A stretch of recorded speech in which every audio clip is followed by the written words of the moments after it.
Christopher Nolan's The Odyssey is seen by some as a middle finger to Western civilization, a retconning of a story of great import. But others are enjoying the film.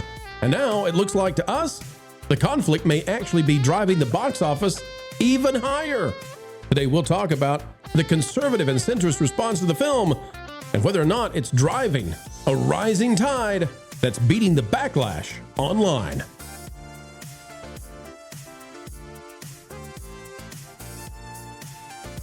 Ladies and gentlemen, boys and girls, welcome back to the channel that continues to deliver you the news you need to know, and often before the drive-bys even get a whiff, a sniff of what's going on.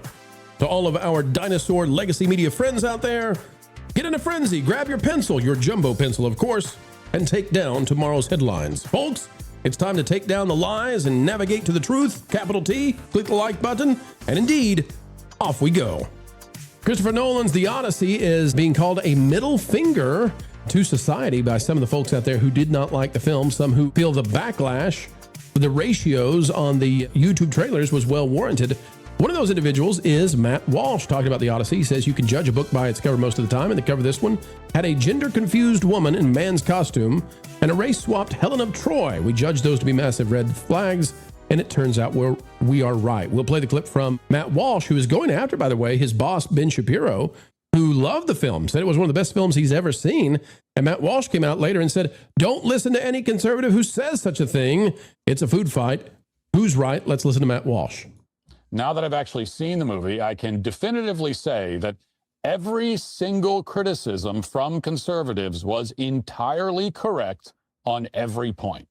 We were not only correct in our prejudgment, but much more correct than we ever knew. You can judge a book by its cover most of the time, and the cover of this one had a gender-confused woman in a man costume and a race-swapped Helen of Troy.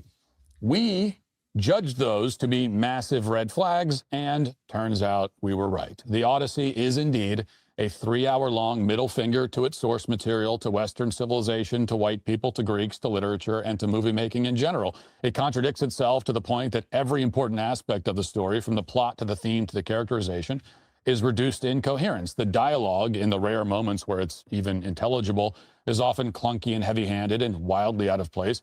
Most of all, the film does not feel like a story set in the ancient world, which is a fatal problem for a film set in the ancient world. It barely feels like a film at all, in fact. It has more the feel of a rough draft, a V1 that Nolan was contractually obligated to produce, which probably isn't far from the truth. All right, but Christian, you have posted this on the Hollywood and Toto, your website, and folks, we recommend you go check it out.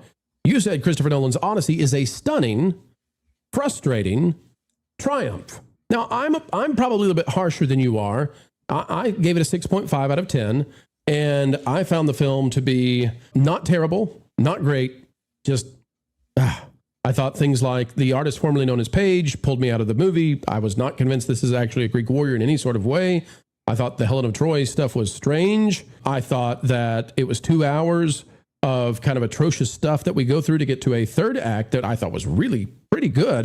But then it gets undermined at the end. And I was curious your thoughts on this, because I don't hear many conservatives talking about this, but I felt like at the end of the film, what really pulled me out of it, and I still give it a 6.5 because, as you say, it's a stunning film. And I agree. It's technically just, you won't see a superior film from a technical standpoint, from the cinematography, from the colors, from you know, the effort that's been put in. It looks like no other film we've seen. Like, it doesn't look like a Marvel film. It doesn't look like the stuff we've been served up for a decade.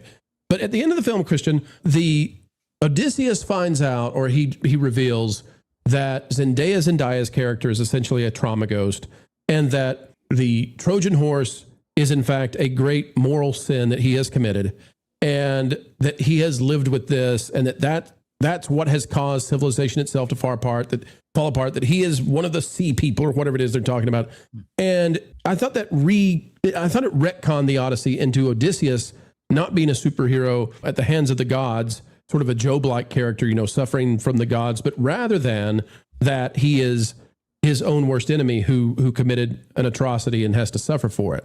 And to me, that undermined the adventure we'd been on. So I want to know from you, what are your thoughts about how complicated this story is, one, But then two, how conservatives are fighting, and centrists as well, fighting over this film with such disparity in the way that they view it. Some people saying it's the greatest thing ever, and some people saying it's a middle finger to society. What are your thoughts on the schism? A couple of things. One, I'm not married to the source material, so I don't revere it. I don't know it well enough. So I kind of just judge it as a film, a story, a production. That's my fault. It's my weak spot. Just kind of saying that up front. I am sad to see the fighting on the right regarding this because there's a lot of meanness involved. Listen, I watched more of Matt Walsh and what he had to say. I thought he made a whole bunch of great points. I thought he brought up things that I maybe didn't bring up enough in my review. And part of it is maybe I'm just like beaten down by the woke stuff, the casting issues. Listen, like just the fact that there were many people in Odysseus's army, people of color, where that's not historically accurate, it's distracting. I get that. But I've seen it so much lately, I've just kind of, I've been numb to it almost. The Elliot Page stuff, listen, yeah, it was distracting. It's a bad decision. But I can't judge a movie based on a bad casting decision. I just can't, because Elliot Page is barely in the movie. I mean, I know that there's significance to the character. I'm not discounting that, but I just can't do that. I can't say, oh, look at this epic adventure. Look at all the things he's done. Look at the way he's, manipulated sound and light, and these action scenes are just breathtaking. And then say, well, because of that casting, I hate it. Well, let me ask you about this. And I'm not trying to put you on defense at all, Christian. Yeah. I really appreciate your review. And what I'm paying close attention to is that maybe the way people are approaching this and reviewing this has to do with their own proclivities for what they're looking for in a movie. And so there's no right or wrong in that. I'm appreciating that there's something happening here that doesn't happen often in movies. Uh-huh. There's a great disparity in how people are receiving this, and that's interesting to me. So then I want to understand it better. So me too. One of the parts of the movie that pulled me out, and I wonder if this caught your attention. Everybody focused on Lupita Nyong'o and the artist formerly known as Paige, and all of these people who weighed in, and there's a character in the story that I don't know who the actor is, and I never heard about them before the movie happens, and so it was novel to me when it occurs, and that is when we're passing by the sirens. We're passing by the sirens, and you may know what I'm talking about already, but we're passing by the sirens, and suddenly this Asian guy shows up. And he's part of the Greek army with Odysseus. And the Asian guy just has to get the wax out of his ears and jump out and go get to the mermaids. And what pulled me out of the scene was there's an Asian guy that I haven't seen before who just suddenly shows up, and I'm like, wait a minute.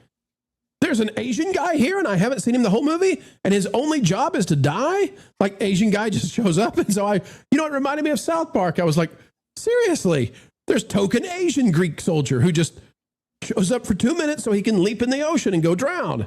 Wow. How about that? And so those were the kind of things to me that made the movie difficult until the third act. And I thought the third act was absolutely spectacular, and it shocked me because after 2 hours I was thinking, it's marvelous, but the story is mundane at best. And we get third act, and I said, oh, my review score is going to go up.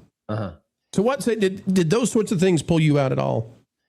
Some things did pull me out. That one didn't, although I think Alan from Film Threat will be about that particular moment, because Alan would have thoughts. But I think what I've learned in recent years is that there are these directors who are legitimate geniuses, like the Tarantinos and the Christopher Nolans, and they've got blind spots. And I think that they have such a cult of personality that there's no one on that set, in that production, that could tap them on the shoulder and say, you sure you want to do that?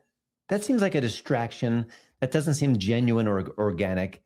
And, Elliot Page is a perfect example. There's someone should have said, she's 5'1", she's slim. Looks like a 12-year-old boy with wrinkles. What are we doing here? What are we doing here? And I could say, listen, I appreciate you work, but with her, I want to get the. I know. I'm with you. And I don't want to be mean to that particular actor. No, but doesn't belong in that movie. Sorry. Right. We don't believe it and be mean to anybody, but I'm not going to cast Peter Dinklage to play Wilt Chamberlain. It's just not going to happen. I mean, but I think I can watch a Tarantino film and say, that's a bloated scene, but the next one is just brilliant. And he does things that I could never imagine. And I just think that's what you get with the genius. You get the excesses. And I think and Nolan his films to me are often cool. And I don't mean like slick. I mean like emotionless or a little. They need more humanity. They need more heart. I don't want to use the word melancholic, but what's that? Melancholic comes to mind. You know, when you look at the color tones in The Dark Knight, that is a very dark movie. And when you're talking about the color palette of what they do there, and even the brightly lit scenes have a faded look to them. So, by the way, what Pro said about the flashbacks to Odysseus and Penelope and Tom Holland's character, that would take 30 seconds of screen time, but it would hit. That's right. You know it, you'd feel it. Why didn't they do that? And it's the treasure he's searching for. That's the whole point of it, right? So what's the treasure he's after? You have to show the audience the treasure. What would drive a man to be on this kind of a journey? Show us what it is that he had, that he lost, that he's like, he'll do anything to get back to that. And then I think we're on the journey with him. The Atlantic is talking about. Go ahead. Yeah, go ahead. A little bit. Go for it. Y'all. So Odysseus comes back finally, and then no one recognizes him, and he's kind of covering his face a little bit. Yeah, as the beggar. Yeah. But it's clearly him. Right. And even Leguizamo's character, who is blind, would recognize the voice in a nanosecond, and his son would recognize it from a little boy. There's Daddy, who looks a little grayer. Was there some sort of mysticism involved where he was cloaking himself? Not in the original. Just lazy storytelling. He's just a normal disguise when he gets there in the original. All right. I mean, maybe the source material had that. I just, this was, Nolan makes films that are very grounded in reality. The Dark Knight movies. He doesn't like spiritual or mystic. That's why he cuts the gods out of this, right? Right. Well, I'll say he did that to the adaptation of The Prestige, but the adaptation of The Prestige is better for removing the mystic element. Okay. That just bugged me. So the two things, the scenes you're talking about, and we're way into spoilers, but that's okay. The two scenes that are the two things that I would say bothered me in that return, but I was still willing to ride with this. I thought that we did not get the kind of payoff with the dog. And I was, first of all, I was shocked when they were throwing the puppies off the cliff. The good guys are throwing the puppies off the cliff, and he saves that one puppy. And I was like, well, that makes it hard to root for these guys. Yeah. But then when we finally get to the point where, we've ripped off, I can't remember, Futurama does a ripoff of this as well, or does a pastiche of it. But the story of the dog that waits for the master forever, right? We get, okay. And the bad guys have thrown the dog on the pile of dung and to really insult the memory of Odysseus. And he goes over and he touches the dog, and the dog's tail stops wagging. And I thought, Christopher Nolan, how much would it have taken you to have Odysseus hold the dog while it dies? And suddenly we've got the hero to root for, right? Show us that. Go all the way into the humanity of this. The other thing was, we undersold the connection of the son with the father. And then also when he leaves the son, like we never get that thing of like, you're my son, embrace, have a tear that comes out of his eyes, have the, we can't cry because we've got to do this thing, but you're my son. You're my father. I've been searching for you. We can't say anything. Like, it was just like, I know who you are. Yeah. Okay, let's go. And those are the things where I thought this film could be elevated. Anyway, all of that said, the Atlantic is calling this the fear of missing the Odyssey. And they're trying to figure out what is driving this as well. Christian, I wonder if the disparity in the way people are viewing this movie, I mean, just the chasm, the binary way that a lot of people are viewing it, greatest ever, worst ever, middle finger to society. It's a Trojan horse that's defeating woke. People have said that. I wonder if the conversation is driving people to go see it now because people are saying, okay, I have to see it for myself. Yeah, that's the momentum. Yeah. Walk us through that. Walk us through how interesting that is as a phenomenon. And you can't plan it. You can't predict it. It just happens. It just happens. Yeah. So in some bizarre kind of way, the people who are calling it the worst thing ever or the middle finger to society are actually driving people to go see the film. Is that fair to say? Partly, yeah. Yeah. I think so. And by the way, I love all this. I don't like the vicious fighting, especially on the right, but I don't like that. But movies, we're talking about movies again. We're fighting about it. We're debating it. We're going back and forth. We're having good discussions about it. That's why I love movies. I mean, I was a teenager dateless, shocking. And I used to go with my buddies. And then after the movie, we'd go to a diner and we would shoot the debris of the movie. We dissect it to a flaw. That's the fun of it. Yeah, it was like put a video camera on us today. That's what we're doing now. That's right. I think it's great. And as much as I was disappointed by Barbie and I thought it was woke and I thought it was this and that, it made people run to the theaters. And I love that part of it. The fact that like women were going out with their besties and dressing up, that's great.